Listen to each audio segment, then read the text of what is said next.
হাতিপোতা গ্রাম কোথায় আমি জানি না,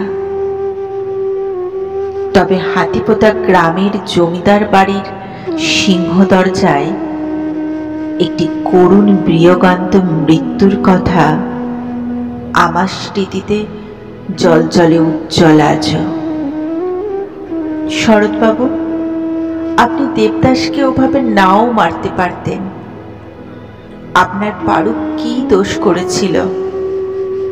পারু তো প্রাণ দিয়েই ভালোবেসেছিল তার দেবুদাকে।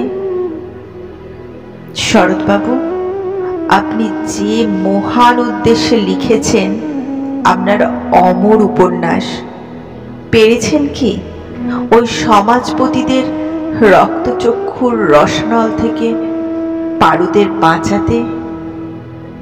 আজও তো দেবু প্রেমের পারুরা তাদের ইচ্ছেকে বিসর্জন দিয়ে দেয়ালবন্দি জীবনের জল সংসারে ঘরবিহীন ঘরণীয়রা। শরৎবাবু, আজ যদি আপনি বেঁচে থাকতেন তাহলে আপনাকে বিমল মিত্রের সদানন্দের মতো আদালতে আসামির কাঠগোড়ায় দাঁড় করিয়ে প্রমাণ করতাম আপনি খুনি, আপনি খুনি, আপনি খুনি।